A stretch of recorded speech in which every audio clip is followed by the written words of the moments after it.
Les doy la bienvenida al episodio número 13 de Otra Educación es Posible por A Traveler Teacher.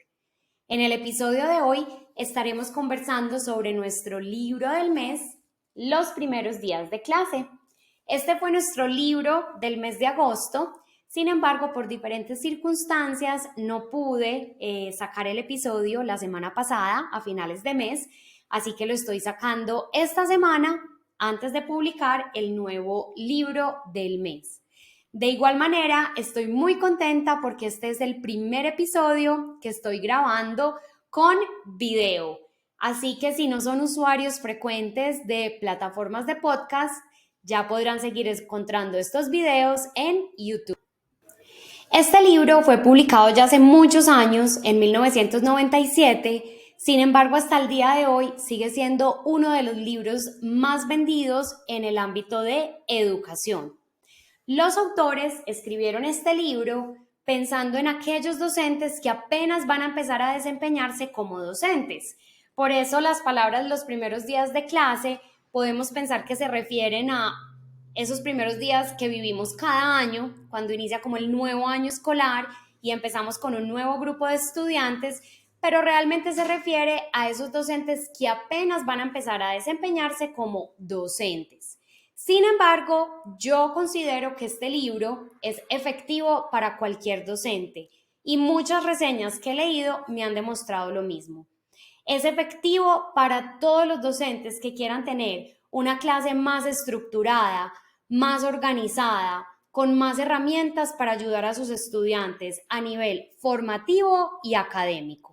También es cierto que como este libro fue escrito hace ya muchos años, vamos a encontrar algunas estrategias que de pronto ya no se aplican o algunos conceptos que no son tan relevantes.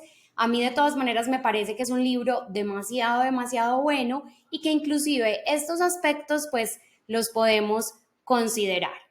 Quiero contarles también que lo que yo les voy a compartir en este episodio y lo que les he ido compartiendo en las notas en mi Instagram cada semana no es un resumen del libro. Sí hay algunos conceptos que yo los tomo y los cuento, pero quiero que sepan que estas son unas notas que desde mi punto de vista son importantes.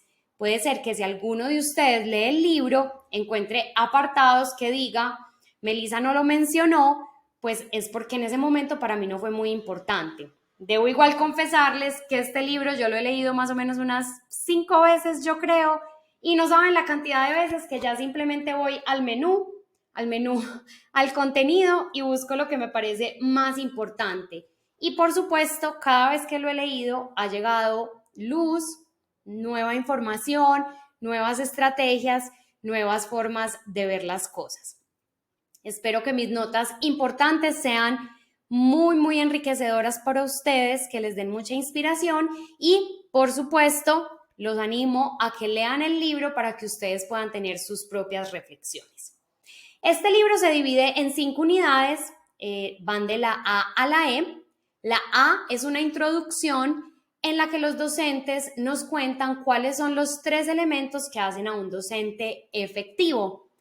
Estos 3 elementos van a ser las siguientes unidades. Entonces, el primer elemento es siempre tener expectativas positivas. Esta va a ser la unidad B. El segundo elemento es el manejo de grupo. Esta va a ser la unidad C. El tercer elemento es cómo diseñar lecciones o clases que ayuden a los estudiantes a ser exitosos. Y esta va a ser la unidad D.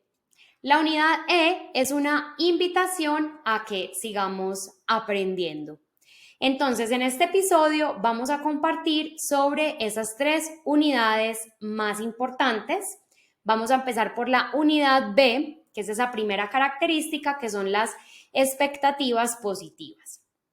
Quiero decirles que cuando yo comencé a leer el libro, y este puede ser el sentimiento que surja de alguno de ustedes cuando lo lean, cuando lean mis notas o cuando escuchen este episodio, porque parece que en definitiva al final todo siempre es como culpa del maestro, de la maestra. Cuando lo estamos leyendo nos puede parecer como que lo que nos quieren decir es que si el docente no tiene una buena actitud, entonces el estudiante no va a dar lo mejor de sí mismo y todos somos muy conscientes de que este no es el único elemento. Hay estudiantes que tienen un docente que tiene toda la mejor actitud, sin embargo, tienen dificultades en su familia, no comen lo suficiente, no duermen lo suficiente, tienen algún tipo de abuso, tienen una dificultad cognitiva, psicológica, etcétera. Entonces no quiero que todo esto lo lean desde esa perspectiva, aunque yo también lo sentí.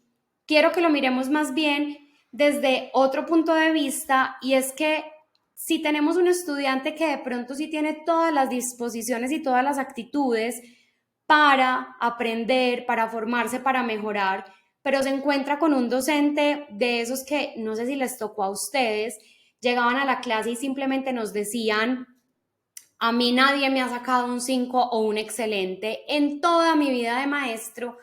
Pues ese docente ya está poniendo una expectativa, y la expectativa es que nadie le va a sacar el excelente. Pero vuelvo y repito, no quiere decir que todas las dificultades que hay en el aula dependan solamente de nosotros. Vamos a entrar entonces a mirar. Lo primero es qué es una expectativa. En la página 37 los autores nos dan una definición y nos dicen que una expectativa es lo que crees que pasará o no pasará.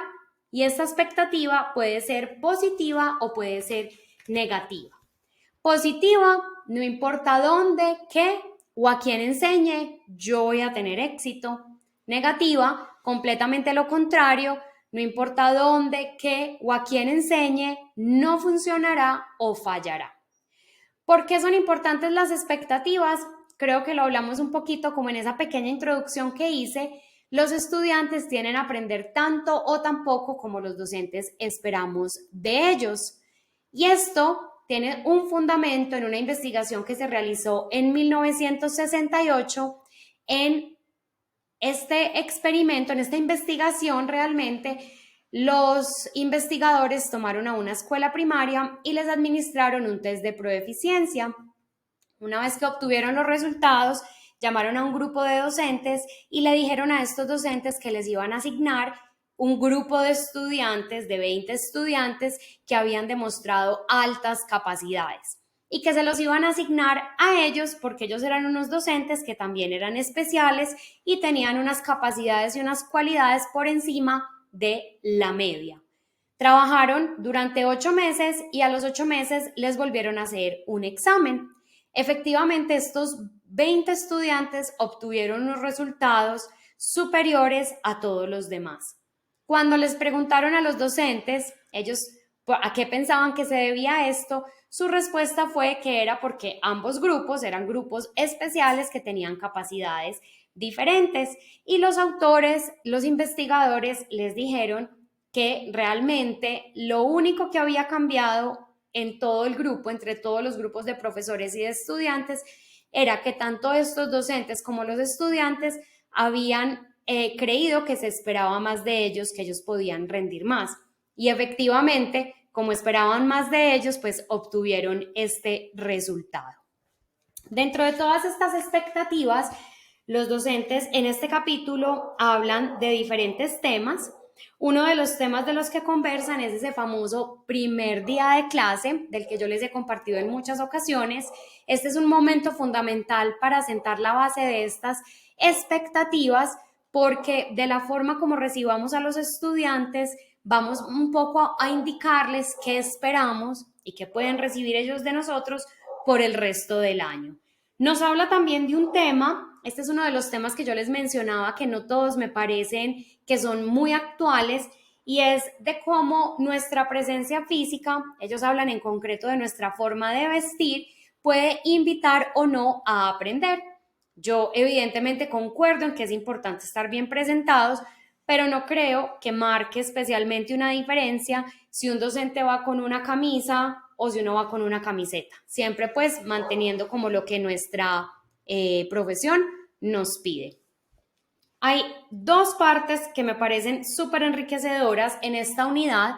Uno es un concepto que se llama educación por invitación. Este concepto fue formulado por William Perky, y él nos dice que la educación por invitación es el proceso mediante el cual las personas son convocadas, son invitadas, de ahí viene el nombre, de manera cordial, creativa y constante para realizar su potencial y enfatiza en los mensajes que son transmitidos por las personas. Mensajes que muchas veces son directos, otras veces no, pero todo eso va quedando en la conciencia de nuestros estudiantes. El autor habla de 4 niveles de invitación. El primero es el nivel en el que se desinvita intencionalmente. El siguiente es en el que se desinvita pero no intencionalmente. Después se invita no intencionalmente y por último, que es al que todos nosotros debemos llegar, el que invita intencionalmente. Entonces vamos a mirar cada uno de ellos. Primer nivel, desinvitando intencionalmente. Estos son docentes que deliberadamente, intencionalmente, degradan, desalientan, desaniman, hacen sentir mal y derrotados a sus estudiantes. Muchas veces sin que el año o la clase siquiera hayan comenzado. Esto lo pueden hacer desde el primer día de clase. ¿Cuáles son el tipo de afirmaciones que podemos escuchar en estos docentes? ¿Para qué te molestas en venir al colegio? Que les mencionaba al inicio. Solo he dado un sobresaliente en 20 años que tengo de docente. Siga así, que es que yo sé que usted igual no va a llegar a ningún lado. Yo sé muy bien qué esperar de docentes de estudiantes como ustedes. El segundo nivel es un nivel en el que el docente desinvita no intencionalmente. Son docentes que no son conscientes de que son personas negativas, de que sus comentarios son negativos, de que constantemente están criticando. Ellos inclusive muchas veces pueden pensar que lo están haciendo por un bien, pero sus comentarios son rudos, son muy denigrantes y muchas veces pueden caer inclusive en ser racistas, sexistas o clasistas. Comentarios o frases o formas de enseñar que podemos escuchar de estos docentes. Les podemos escuchar decir cosas como: yo solo le enseño a los estudiantes que quieren aprender. Si no quieres aprender, eso es tu problema. Tú eres el que no va a llegar a ninguna parte. Los niños que vienen de ese tipo de familias, no, ellos no tienen la capacidad de hacerlo mejor. Ese grado siempre ha sido así. Desde que estaban en kinder, no, es que con que no cause muchos problemas, ya con eso me doy por satisfecho. Es lo mejor que se puede esperar de esta generación. El tercer nivel es ese docente que invita, pero no invita intencionalmente. Esto es algo, por supuesto, muy positivo. Simplemente sería una invitación a ese docente a que tome conciencia para que pueda ser más frecuente, más sistemático con su invitación. El libro nos dice, yo concuerdo, que son ese tipo de personas que nacieron para ser docentes. Ellos tienen la vocación. La mayoría de las veces le caen bien a los estudiantes desde el principio, son efectivos, son formadores, son divertidos, pero ellos no son conscientes de por qué son así. No tienen unos sistemas, unos procedimientos y unas rutinas claros. Y por esto es posible que si les llegan algunos estudiantes más complejos, no logren ser tan eficientes. Por eso les decía, estos docentes, por supuesto que lo están haciendo muy bien. La invitación sería que se analicen qué hacen bien, cómo lo hacen, para que lo empiecen a volver más sistemático. Y llegamos a ese cuarto nivel, que son los docentes que invitan intencionalmente. Estos son docentes que son conscientes de lo que quieren lograr con sus estudiantes, que saben que es necesario tener sistemas, procedimientos, rutinas y sobre todo, que es muy importante, tener una excelente actitud y mucho amor para los estudiantes. Ejemplos de estos docentes son los que vamos a escucharles diciendo frases como: estoy segura de que todos vamos a tener un excelente año lleno de aprendizajes. Intenta esta estrategia y estoy segura de que tendrás mejores resultados. Estoy segura de que lograrás lo que te has propuesto. Me siento muy orgullosa de tener estudiantes como tú. Sé que sacaste una mala nota en este examen, sin embargo, estoy segura de que aprendiste cantidades y eso te está dando un montón de herramientas para tu futuro. El capítulo termina con 5 conceptos para mejorar las expectativas positivas y la conexión con los estudiantes, porque definitivamente ser docente eficiente, que es a lo que tiende este libro, se basa principalmente en esa relación que se construye entre el docente y el estudiante. El libro comienza compartiendo unas estadísticas que sacaron de una entrevista que se le realizó a 22.000 docentes por el Instituto Carnegie. Los resultados de estas entrevistas son los siguientes. El niño promedio recibe 12 minutos de atención al día por parte de sus padres. El adolescente promedio pasa más de 3 horas solo cada día. 90% de los estudiantes no tienen apoyo de sus padres en relación al colegio. 89% han sido abusados o descuidados. Miren qué tan impresionante esta estadística. 69% tienen alguna deficiencia en su salud. 68% se encuentran desnutridos. Y esta, por supuesto, 100% tienen necesidades emocionales, de atención y de afecto. Conclusión, nuestra sociedad está hambrienta de atención. Esos 5 conceptos claves son conceptos que yo sé que ustedes me van a escuchar hablando de ellos y van a decir, ¿por qué nos está diciendo esto? Esto es demasiado lógico, esto es demasiado obvio. Sí, es lógico, es obvio y aún así muchos docentes no lo viven. Así que vamos a recordarlo, vamos a evaluarlo y vamos a comenzar a aplicarlo. Primer concepto, llama a los estudiantes por su nombre. Cuando yo llamo a un estudiante por su nombre, le estoy diciendo, tú me importas lo suficiente como para yo saber quién eres. Los nombres son supremamente importantes porque nos identifican y nos dignifican. Cuando nos dirigimos a alguien por su nombre, lo estamos tratando con dignidad y con respeto. Y cuando nosotros oímos nuestro nombre, ponemos atención. Uno lo escucha o escucha un nombre parecido. Cuando yo escucho que a alguien lo llaman Elisa, uno mismo voltea a mirar a ver quién es el que lo está llamando. En esto, creo que esta parte puede sonar de pronto muy lógica. Sin embargo, una de las cosas más importantes de esto me parece a mí que es como la atención que ponemos cuando empezamos a aprendernos los nombres de los estudiantes. Yo he llegado a escuchar docentes que se burlan de los nombres de los estudiantes, que dicen, ay no, ese nombre es muy difícil, yo no lo sé pronunciar, yo te voy a llamar Pedro. Que dicen, yo no puedo decirlo, es otro idioma que yo no conozco. Y sí, profes, yo no voy a decir que si a nosotros nos ponen a pronunciar un nombre, a mí inclusive algunos en inglés, a un profesor de habla inglesa, a uno en español que sea un poquito más complicado, que vamos a tener dificultades. Creo que se sobreentiende pues que un pequeño error no va a ofender a los estudiantes, pero creo que es muy importante que nosotros hagamos ese esfuerzo de preguntarles cómo se llaman, si tienen 2 nombres, cuál le gusta, si tienen un apodo, pues aplicable, por ejemplo, Melissa, Meli, si prefieren que los llamemos así. Todo esto va a hacer sentir a los estudiantes que son supremamente importantes para nosotros. Concepto número 2, decir por favor. La cortesía y el respeto dan un mensaje y ese mensaje es te estoy poniendo atención. Cuando decidimos no pedir el favor, no decir por favor, lo que le estamos enseñando a los estudiantes es que está bien dar órdenes a otros e ignorar sus opiniones, sus derechos, sus deseos y sus sentimientos.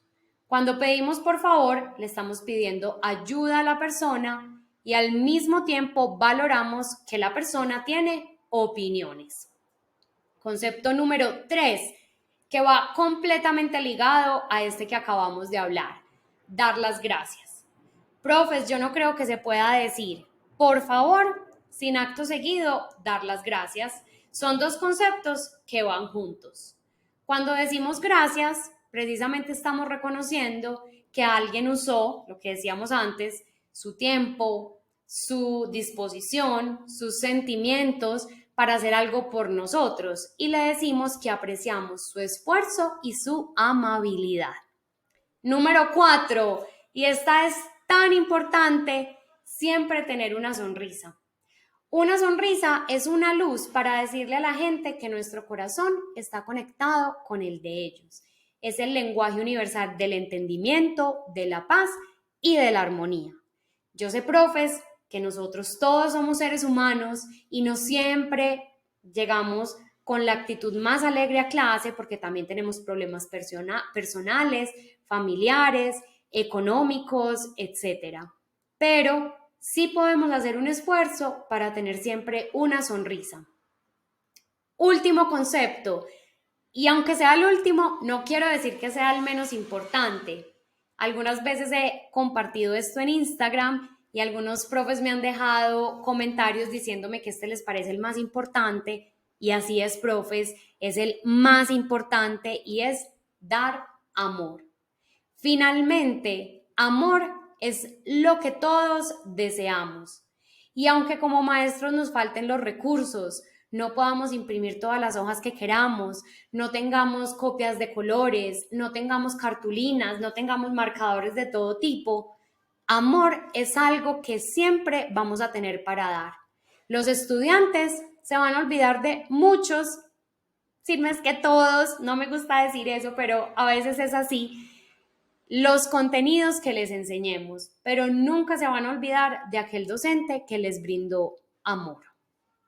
Y teniendo muy claro todas estas expectativas, pasamos entonces a la unidad C, que es la segunda característica, el manejo de grupo. Sin duda alguna, profes, es mi unidad favorita. Ustedes saben que yo constantemente comparto sobre esto y nada más hace poco acabo de dar un taller que es un primer acercamiento a todo el concepto de lo que es la disciplina positiva, y esto es precisamente lo que estos autores nos plantean. Ellos nos dicen que es el elemento clave para que una clase sea exitosa, y su aproximación al manejo de grupo es supremamente similar a la que yo siempre les he compartido desde mi aproximación a la disciplina positiva, en la que no se trata de castigar o disciplinar.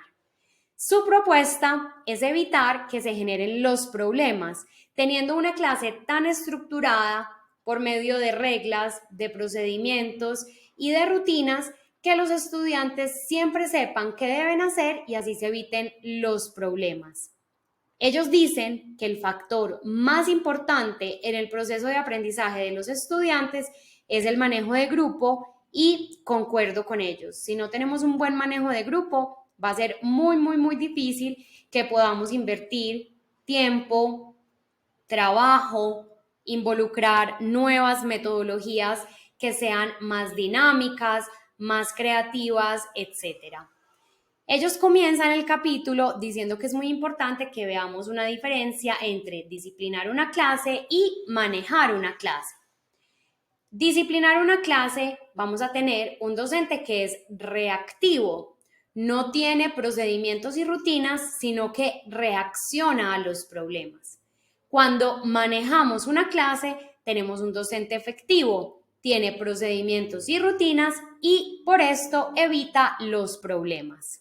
Nos dan una definición de manejo de grupo. Para ellos el manejo de grupo es lo que el docente hace para organizar a los estudiantes, al espacio, al tiempo, a los materiales y a las actividades para que los estudiantes puedan aprender. Los estudiantes necesitan una clase bien manejada porque les da seguridad. La confusión genera problemas, mal comportamiento, regaños y por ende no aprendizaje. Nos hablan de diferentes elementos. Vamos a empezar por el primero de ellos, que son las reglas. Este es un aspecto en el que yo siento que tenemos puntos en común. Yo difiero un poco de la manera como ellos lo plantean. Ellos nos dicen que las reglas son lo que el estudiante debe de hacer. En eso estamos de acuerdo. Consecuencias: ¿qué sucede si el estudiante rompe la regla? Y la consecuencia debe ser natural al hecho, no debe ser un castigo. Ellos inclusive en el libro nos dan el ejemplo de, hay una regla pues en nuestra vida normal de adultos que dice que el auto no se debe estacionar acá. Si yo estaciono el auto acá, tengo una consecuencia. Esta consecuencia está relacionada con lo que yo hice, que es me van a poner un tiquete o se me van a llevar el auto. Entonces debe ser algo que se desglosa del hecho.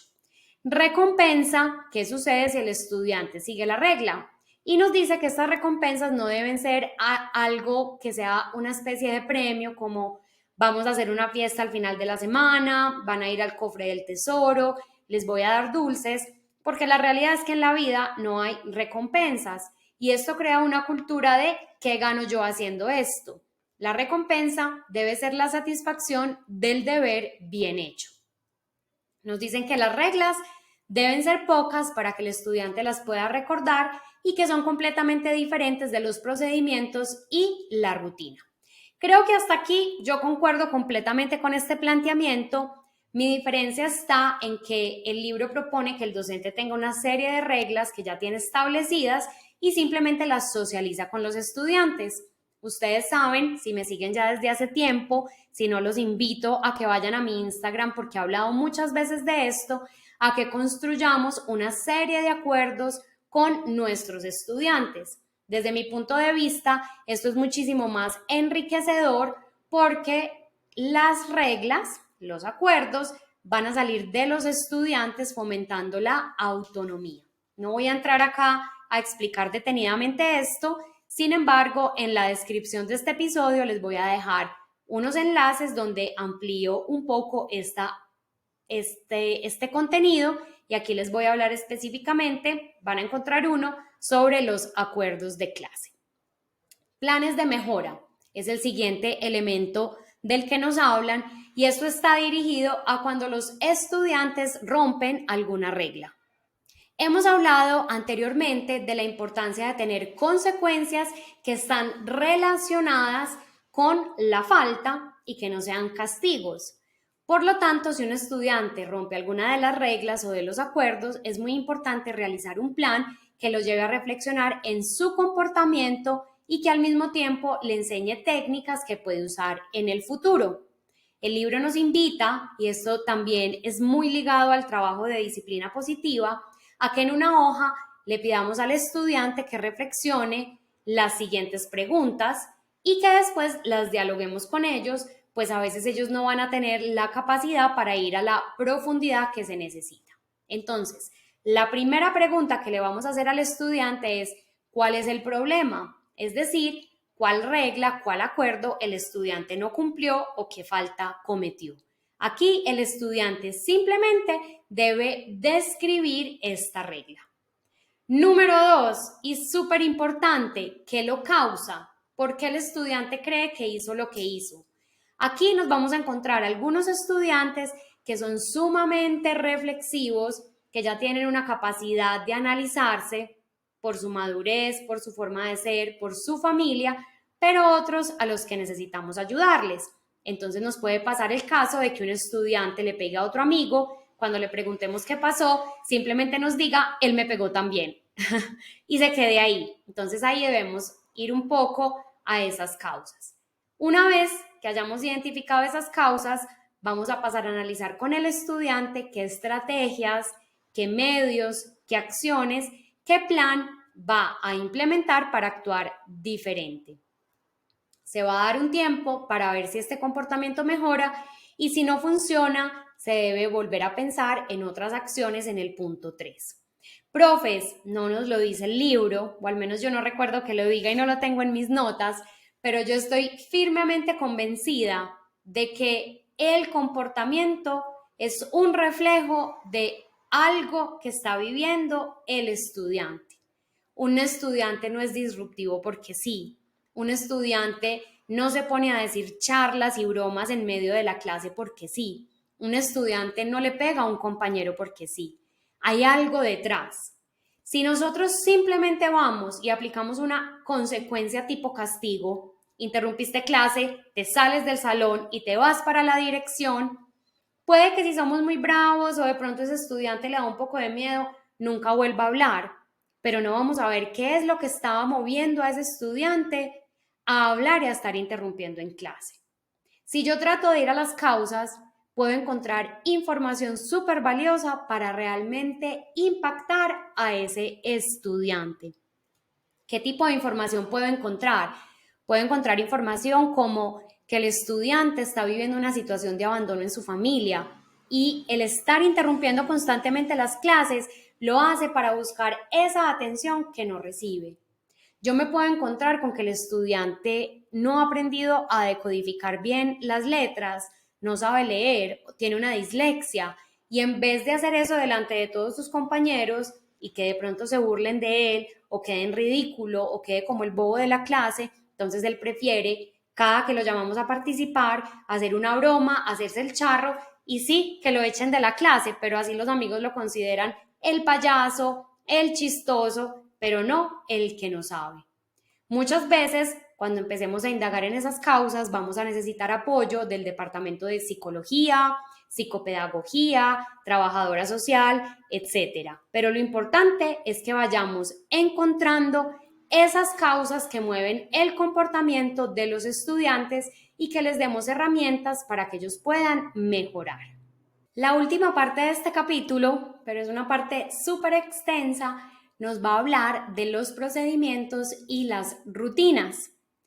Los autores dicen, yo también se los he compartido, que la causa número 1 de problemas de disciplina en el aula de clase es la falta de procedimientos y de rutinas. Vamos a ver cuál es la diferencia de cada uno de estos. Los procedimientos son un método, un proceso o una forma de hacer algo. Es cómo se hace. La rutina es, digámoslo así, un procedimiento que ya está automatizado. Ya los estudiantes lo hacen automáticamente. Los estudiantes quieren y necesitan rutinas. ¿Por qué? Porque esto les simplifica la vida y les ayuda a ser exitosos en el colegio. Les da muchísima claridad mental. Qué fácil para un estudiante saber que cuando entre al salón de clase lo que tiene que hacer es dejar la mochila aquí, ir al locker, sacar estos cuadernos, ponerlos en tal lugar, poner su ganchito de asistencia, etcétera. Que llegar a un salón y desde el principio estarse preguntando, ¿dónde me tendré que sentar hoy? ¿Será que hay que sacar el cuaderno? ¿Será que lo pongo? Pero después si lo tengo afuera, el docente me dice que no, pero después no lo saco y me dice que por qué no fui, cómo se irá a llamar la asistencia, etcétera. Entonces, así para absolutamente todo. Entre más procedimientos y rutinas tengamos, más fácil le vamos a hacer la vida a los estudiantes y menos posibilidades de dificultades a nivel de comportamiento. ¿Cómo trabajar estos procedimientos y rutinas? Explicar y demostrar. El docente debe explicarle a los estudiantes lo que se espera de ellos y la forma de hacerlo. Después hay que pasar a practicar. Hay que pedirle a los estudiantes que lo haga, mirar cómo lo están haciendo y dar retroalimentación. En algunas circunstancias, inclusive podemos hacer un juego de roles y este juego de roles, dependiendo de la edad de los estudiantes, puede demostrar la forma incorrecta y la forma correcta. Digo dependiendo de la edad porque de pronto con niños más pequeños puede ser un poco confuso. Y por supuesto, reparar. El libro no nos lo dice, sin embargo, cuando yo tengo una dificultad de comportamiento, generalmente me gusta dialogarlo con los estudiantes. Entonces yo les pregunto, ¿qué está pasando? ¿Por qué está pasando? ¿Y qué vamos a hacer para mejorar? Aquí muchas veces lo que hacemos es repasar el procedimiento que nos falta u otras veces nos damos cuenta que es que no teníamos ningún procedimiento y que es necesario que implementemos uno. Los procedimientos se deben comenzar a trabajar desde el primer día de clase, pero no todos se deben trabajar el primer día de clase. Pensemos en nosotros cuando entramos nuevos a un colegio a trabajar y de repente nos llaman a 3 días de capacitación en los que nos explican hasta cómo se hace el reporte, cómo se hace la entrega de calificaciones, casi que cómo es el último día de clase. Y nosotros nos quedamos, no me voy a acordar de eso. Dicho y hecho, llega el día de hacer el reporte y ¿qué nos toca hacer? Ir donde un compañero y decirle cómo es que se hacía el reporte. Exactamente lo mismo sucede con nuestros estudiantes. Entonces, vayámoslos enseñando de acuerdo a cuando los vamos necesitando. Si en nuestra primera clase solamente vamos a trabajar con los estudiantes las actividades para conocernos y no vamos a usar el cuaderno, no les hablemos de cómo es el cuaderno en nuestra clase. Eso dejémoslo para la clase en la que lo vamos a trabajar. ¿Cuáles son una serie de procedimientos, o por darles como ejemplos, y esto es lo que yo les comentaba, que este capítulo es muy extenso, porque desde la página 100 hasta la página 195 nos va a estar hablando de diferentes procedimientos y dándonos ideas de cómo implementarlos. Entonces nos va a hablar del procedimiento de qué deben hacer los estudiantes en el momento de entrar al salón de clase, cómo ganar la atención de los estudiantes, cómo pedirles que hagan silencio, cómo repartir los materiales, cómo recogerlos, cómo se usa el cuaderno, el permiso para ir al baño, cómo hacer una transición de una clase a otra, cómo pedir ayuda al docente, cómo participar, qué se debe hacer si se llega tarde, cómo trabajar por grupos, etcétera. Y llegamos a la unidad D, que es esa tercera característica, cómo diseñar lecciones o clases que ayuden a los estudiantes a ser exitosos. Yo, ustedes lo saben, me han escuchado decirlo muchas veces, soy muy contraria a las evaluaciones porque me ha tocado estudiar y enseñar en unos sistemas en los que se trabaja por medio de evaluaciones normalizadas, evaluaciones estatales que están diseñadas para medir el aprendizaje de los estudiantes de acuerdo a una serie de estándares que no aplican ni para cada estudiante, ni para cada colegio, ni para cada realidad. Y que esencialmente están enfocadas en una memorización de contenidos y en una serie de herramientas que hagan que el estudiante sea bueno tomando determinado tipo de test. Así que lo más inspiracional que yo encontré en esta unidad es la aproximación que ellos tienen de la evaluación, ese concepto que ellos tienen. Lo que los autores proponen es ver las evaluaciones o que los docentes utilicen las evaluaciones como los exámenes que nos hacen los médicos cuando estamos enfermos. Cuando tenemos una enfermedad, vamos al médico, nos hace una serie de test que les sirven a ellos para ver qué es la causa de nuestra enfermedad. Y de esta manera ellos pueden recetarnos una serie de medicinas o ejercicios o remitirnos con un especialista si no está dentro de su campo. De igual manera, las evaluaciones deberían ser eso para nosotros. Deberían estar pensadas para ver qué están alcanzando los estudiantes, qué no, quiénes sí, quiénes no, y que a partir de ahí podamos tomar las acciones necesarias para que todos los estudiantes puedan alcanzar los objetivos propuestos. Después de esta introducción, los autores van a pasar a hablar de cada uno de los elementos que son importantes. Entonces nos van a hablar del plan de estudio, de los objetivos, de las evaluaciones, lo que es una asignación efectiva y no efectiva, las rúbricas y el nivel de pensamiento deseado para los estudiantes. Entonces, pasemos a el plan de estudios. Ellos nos dicen que todos los docentes debemos tener un plan de estudio, pero este plan nunca está completo, se puede modificar a lo largo del camino. Aspecto súper valioso porque creo que todos lo hacemos todo el tiempo y por eso ustedes a mí siempre me oyen decirles que cuando aprendamos algo nuevo de una metodología, de una herramienta, no nos quedemos como cerrados a que tiene que ser así. Evidentemente, lo debemos adaptar a la realidad de nuestros estudiantes. Los pasos que ellos nos proponen seguir son los siguientes. Primero, pensar en cuáles son los objetivos que queremos alcanzar con nuestros estudiantes. Con estos objetivos en mente, vamos a pasar a pensar la evaluación.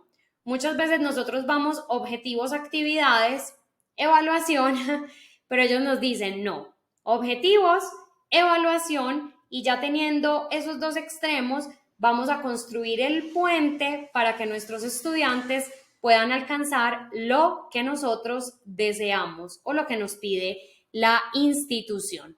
Y dentro de esto nos invita a diseñar siempre rúbricas que le podamos entregar a los estudiantes para que ellos tengan una guía de lo que se espera. Los objetivos tienen dos propósitos. Le indican a los estudiantes lo que los estudiantes deben lograr y le indican al docente lo que el docente debe enseñar. se deben redactar y socializar con los estudiantes antes de que comience la lección, tenerlos siempre en un lugar visible y estar haciendo referencia constantemente a ellos. Los autores nos dan el cuadro de los objetivos según la taxonomía de Bloom, inclusive nos dan una serie de verbos. Yo también tengo un cuadro que he ido realizando con el paso de los años, en el que no solamente tengo esta taxonomía de Bloom, sino que también tengo las competencias para el siglo XXI, los objetivos de desarrollo sostenible, y siempre voy añadiendo más, y van a encontrar el enlace también en la descripción de este episodio. Evaluaciones. Como decía, las evaluaciones deben plantearse al inicio de la lección de manera que todo lo que se pregunte haya sido estudiado. Las evaluaciones no definen los objetivos, sino al contrario. Por eso lo primero que hacíamos era definir los objetivos. El objetivo, redundante la palabra, de las evaluaciones no debe ser evaluar si el docente cubrió el contenido, sino si el estudiante alcanzó los objetivos. Y acá esa diferenciación que todos nosotros sabemos entre una evaluación formativa y una evaluación sumativa. La formativa es para ver cómo va la asimilación del tema. Es una especie de diagnóstico que nos permite ver cuánto hemos avanzado y que nos permite seguir planeando o ajustando las actividades que ya habíamos realizado y no deben tener calificaciones. Desde mi punto de vista, la mayor cantidad de evaluaciones deberían ser formativas y sumativas, profes, que son esas que sí empleamos al final del tema y a las que les damos un resultado numérico o con letra. Esas solamente las que nos exija la institución. Si la institución les pide 3 calificaciones, 3 calificaciones. El resto, que sea todo formativo. De aquí vamos a pasar a lo que es una asignación efectiva y una asignación no efectiva. Al hablar de asignación estamos hablando de las actividades. Entonces, para que una asignación sea efectiva, nosotros debemos preguntarnos qué queremos que los estudiantes aprendan. Debemos escribir de la manera más sencilla posible y en una sola frase eso que los estudiantes van a alcanzar, que vendrían a ser los objetivos, tenerlos visibles, escribirlos en el tablero, que ellos los tengan en el cuaderno, en la plataforma educativa, etc. Y de ahí ir desglosando las actividades. Una asignación no efectiva es en la que no hay mucho sentido. Ejemplos, leer el capítulo 7. ¿Para qué están leyendo el capítulo 7? ¿Qué quiero conseguir yo con que lean el capítulo 7? ¿Cuál es el objetivo de mi lección? ¿Estoy trabajando la comprensión lectora? ¿O de ahí tienen que aprender de la célula? ¿O figuras literarias? ¿Qué? Contestar las preguntas de la 9 a la 19. Escribir un ensayo sobre el periodo bizantino, leer Moby Dick, ver el video y tomar nota. Todo esto son asignaciones que no son efectivas y que no nos están llevando a alcanzar el objetivo. A continuación nos habla de las rúbricas. Los estudiantes disfrutan definitivamente estar en una clase en la que saben qué esperan. Recordemos lo que conversamos de las rutinas y los procedimientos. Pues las rúbricas vienen a ser lo mismo, pero a nivel académico. Ellos saben de esta actividad qué se espera de ellos. Debe tener criterios, puntos y expectativas de desempeños. Criterios son las categorías que serán evaluadas. Por ejemplo, si estamos haciendo un proyecto, entonces vamos a evaluar la investigación, el modelo que van a realizar y la exposición oral y la creatividad de todo.